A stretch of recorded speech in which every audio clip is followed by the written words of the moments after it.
The elimination challenge. The day that Brad proposed.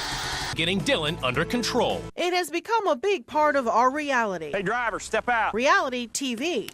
There are the ratings grabbers we are often embarrassed to admit we love. There are plenty more reality TV shows you've probably never even heard of. Colin, you're next. I would bake things. People would call me and, hey, can you bake for me? That is Heather McDonald, the owner of Fort Mill's Cup Crazed. That's why the store's called Cup Crazed. I've always been called crazy. Making her fiery debut on the Food Network's Cupcake Wars last September. You have different producers talking to you, look this way, look this way, look this way, look this. And people come back to us, how did you mix up the flour and the sugar? If you have 5 people screaming at you to look here, look here, look here, look here, you're really not paying attention to what you're doing. McDonald says her reality experience was, well, pretty close to reality. If you do something well, they edit it so, you know, it's like, oh, we did a good job. If we did something stupid, they made sure you looked stupid. And she's okay with that. People are either going to like you or they're not going to like you. I'm always myself. I don't, like I said, I'm unfiltered, so what you see is what you get. Doesn't bother me.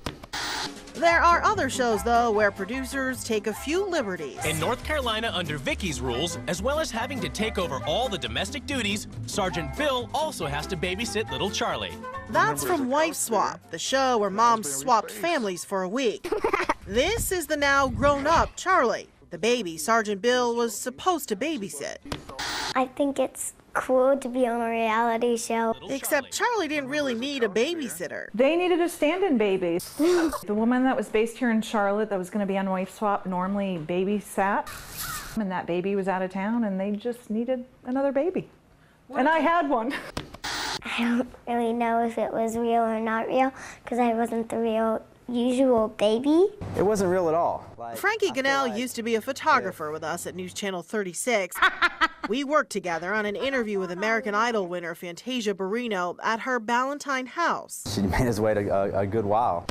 Production crews were also there, shooting the short-lived VH1 show Fantasia for Real, and they tried to make it look like we were angry she'd kept us waiting, even asked to shoot us looking at our watches, even though neither one of us wear watches. They saw an opportunity to build something, which is their job, I'm sure. They're producers. Did you feel like they were trying to heighten the drama, make something more of it than it really was? Oh, of course. We didn't make the cut that time. I ain't in the mood today for this. Frankie ended up back at Fantasia's house when she made national headlines for an alleged suicide attempt. So I was just basically doing my job, filming.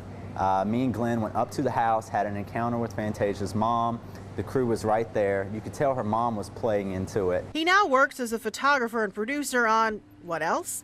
A reality TV show. We just follow these officers and, you know, whatever happens, happens. Cops may be the original reality TV show. We pick one officer, 1 or 2 officers. We ride around with them during their 8-hour shift, and whatever they get that day. Frankie says it's the real deal, and he's convinced that's why people love it. I think people realize how real it is.